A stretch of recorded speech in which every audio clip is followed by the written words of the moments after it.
Big wins for the two Melbourne teams, and Wellington Phoenix kick off their new campaign with a draw at home. Let's talk about all the latest in the A-League Women's. Hey guys, welcome to the channel. This is Oswald Football. My name's Lockie, and we talk all things Australian football here. Very excited to talk about round 2 of the A-League Women's competition. Let's run through all of the games. We're going to take a look at the standings a little bit later in the video, as well as taking a look ahead to the round 3 fixtures. Round 2, it kicks off with Brisbane Roar defeating Perth Glory 3-2. I caught this game on the Friday Arvo, and it was a really entertaining match, an end-to-end game. Some stunning goals in this match that we saw, and Brisbane Roar have made a great start to this season with 2 consecutive wins. They are currently top of the table after just the first couple of weeks. And Jensen, their new signings, really impressing. Sian Fryer linking up with her really, really well in this game.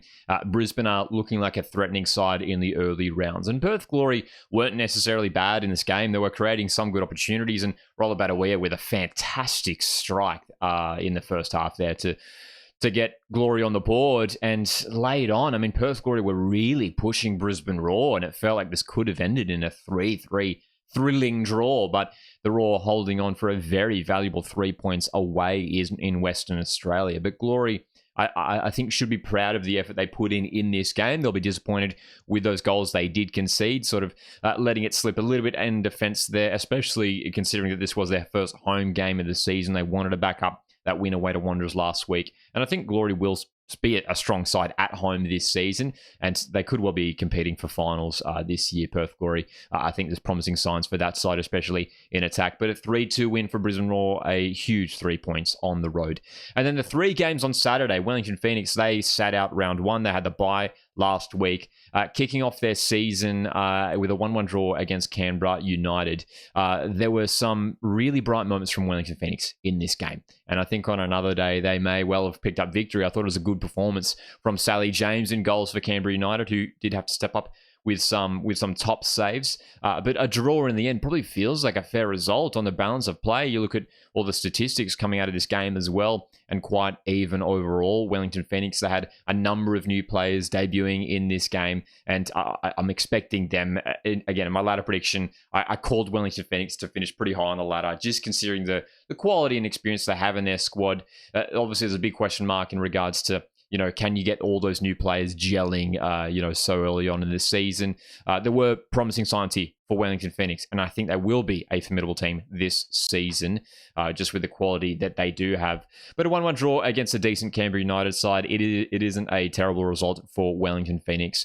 Promising signs for them as well this season. And for Canberra United, I mean, it's been a slightly underwhelming start to the season now for them. I mean, a draw away to Wellington Phoenix, again, isn't a bad result for them as well. But after that loss against Newcastle Jets at home last week, they are still in search of their first win of the campaign.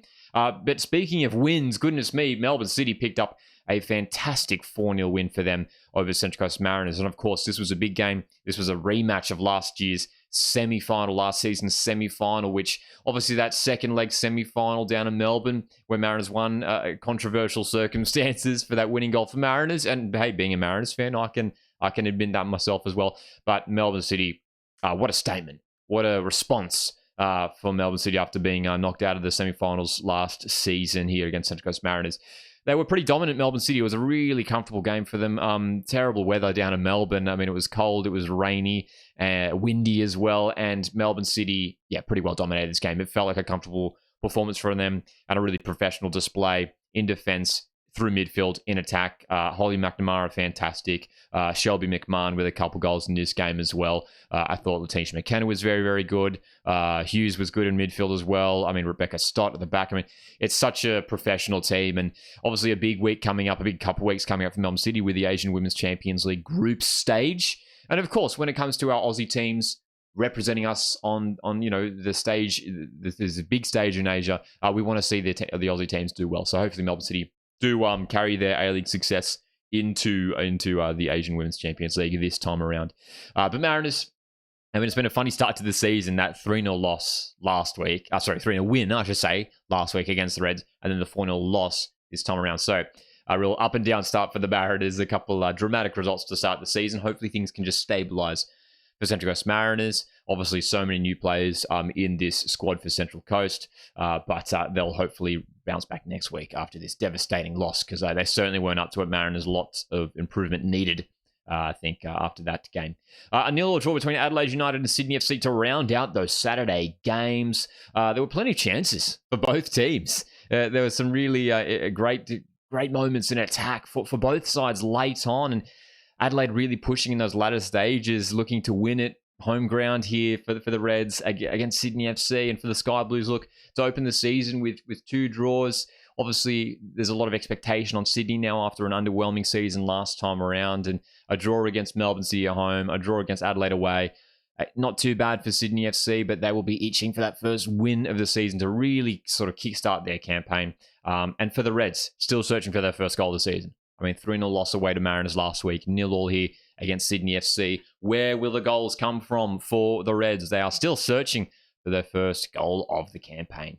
And then Sunday, Arvo, Melbourne victory with a big 4-1 win over Western Sydney Wanderers. And it was an interesting start to this game. Wanderers got on the score sheet first. And heading into this game, I said it last week, I was like, this is the game where surely Victory are strong favourites heading into this match. But when Wanderers took the lead there, I was like, oh my goodness, we're about to get a massive upset here. Western Sydney Wanderers, who lost in round 1, and unfortunately he did go on to lose in this game as well. I mean, Melbourne Victory just showing their quality, their class, and Kennedy White, their new striker, with a hat-trick in this game. And some really nicely taken goals as well. I mean, those runs in behind, perfectly timed, and some great finishes as well.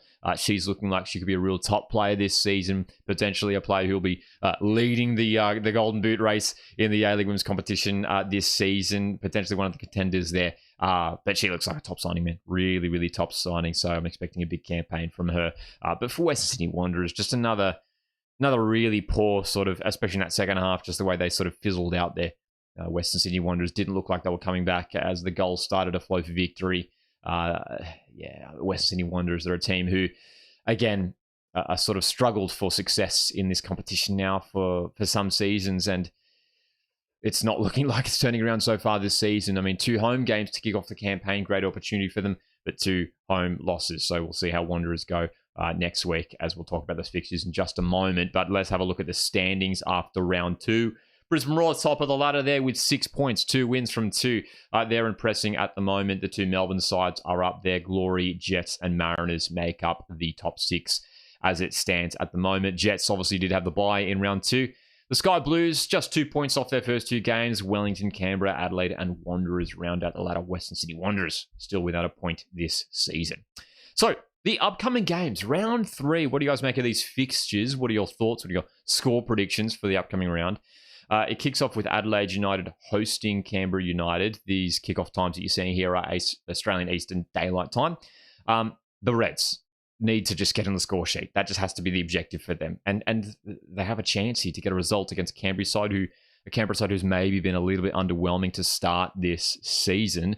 Obviously have to be wary with the likes of Michelle Heyman leading the attack for Canberra United, of course, as always. But Adelaide United, I mean, we know that they were good last season. We still haven't sort of seen them at their best in their first couple of games. So this could potentially be a big result here for Adelaide United to finally get their first win of the campaign. Saturday sees Sydney FC host Perth Glory. Big opportunity here, I think, for Sydney FC to get their first win of the season as well. But Glory have shown us that they have quality in attack. Rolla Badawia, Holla in attack as well. I mean, the experience and the depth I think the Perth Glory have now going forward, they'll be a tough team to keep quiet, I think, this season when it comes to scoring goals. So could well be quite a goal fest there in that game. Melbourne Victory host Central Coast Mariners on Saturday as well for an A-League Women's Grand Final rematch. Melbourne Victory obviously looking for revenge after Mariners won that Grand Final on the penalty shootout last season. Melbourne Victory, they probably will be heading to this game as favourites. They made a good start to this season.